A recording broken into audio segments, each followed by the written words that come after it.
In our house, we don't get ready for Christmas just because there are decorations up at the mall.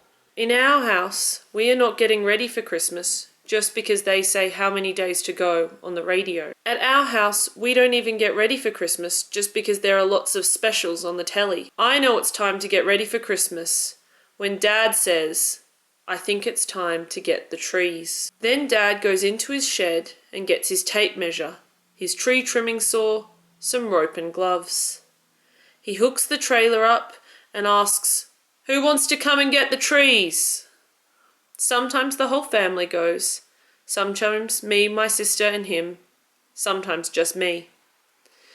The older I get, the harder it is to find time, and now I have my own home, it is even harder, but I still do. "Back in an hour or so," says Dad. He's not very good with time. We drive to our local church and measure the height of the roof each year. Then we drive out on the highway towards the farm Dad used to work at and where I was born. On the way, Dad remembers he forgot to measure the roof at our house. "It's still 2.4 metres, I remind him. As we pass the little town of Murrumbateman, Dad mentions all the points of interest, as he does each year. We turn off the highway onto a narrow road, down a windy dirt track and through a disused gate. Then we go past the old shearing shed and into a forest of pine trees Dad helped plant a long time ago. No one goes into this part of the forest one year to the next. The forest is always different depending on the weather the season before. Sometimes the trees grow spindly through lack of rain. Sometimes they sprout everywhere with plenty of rain and lots of sun. Sometimes there are hundreds of butterflies, all orange and brown. Sometimes a lot of spiders with sparkly webs. Always, as we drive through the forest looking through the perfect tree, it's dark and quiet. We stop in a clearing that has more than a few nice-looking trees. Before we jump out of the car, Dad always says, "It's summer, look out for Joe Blakes." He means snakes. In all my times visiting the forest, I've never seen one, but I watch out anyway. Every tree is different. Some are as tall as we want, but way too skinny. Some are well-shaped, but have two trunks.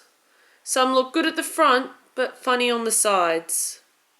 All the trees look shorter than they really are out here in the forest, because they stand next to the really big old ones. "It's all about perspective," Dad reminds me. Dad puts the tape measure on them to check the height. He loves people at church complaining that the tree is too big. "If the church isn't the place for a big, strong tree, then where is?" he grumbles. Eventually we settle on a couple of pretty good-looking trees, one for me and a couple of tiny ones to give away.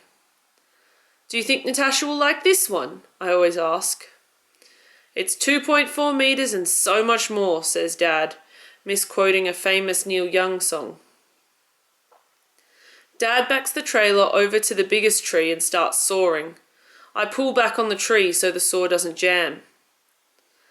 "Feel the tree," Dad whispers as he saws. Sometimes, if we are lucky, it drops into the trailer, but mostly it misses and we lift it in. We always say a silent prayer, as we know that each living thing is sacred. This time, one of the trees we've chosen from home has grown from a stump left after we cut down a tree a year or two ago. Dad just loves that.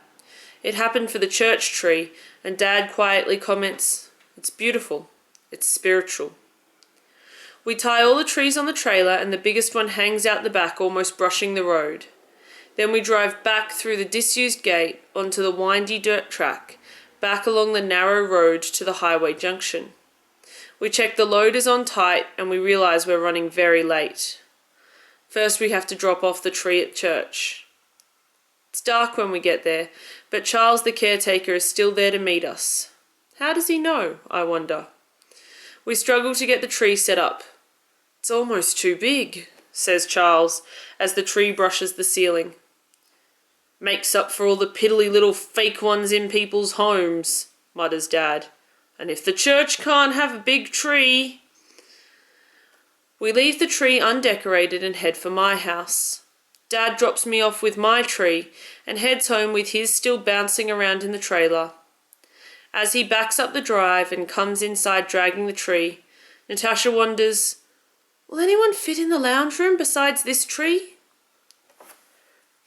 Dad sets up the tree at home, but Natasha always waits until we come over for dinner a couple of days before Christmas to put on the decorations. We each have special decorations that we hang on the tree. Tree looks great, Dad. Maybe a little big around the middle, Remarks my sister, trying to see the telly around it. The next night is Christmas Eve, and almost like a secret, Dr. Brenda has been quietly busy trying to spread the decorations around another monster tree at the church. The lights don't always work properly, and some of the homemade decorations need a little attention. Fortunately, the shops are open late.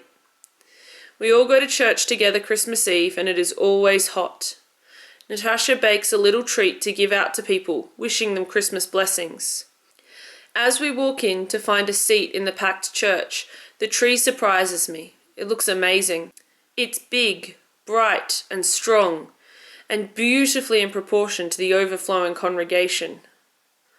Karen, our Sunday school teacher, has made sure there are presents under the tree for the kids. We belt out carols, and it's as if the tree knows them too. The star the wise men chased scrapes on the roof.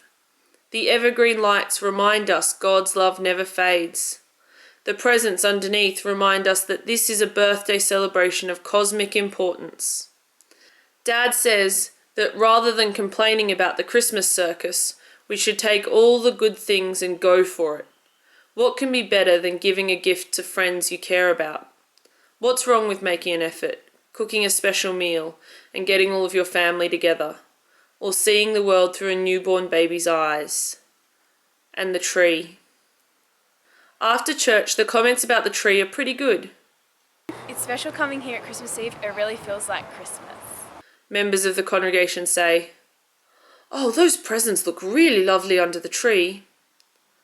"Sorry about the mark on the ceiling, Charles," says Dad. "Nicely decorated, Dr. Brenda." What a great tree, Gary. Far too big again. What about a smaller one next year? Some remark. Dad lets it all go to the keeper as we go home to put gifts for each other under our tree, reminding me it's time for Christmas.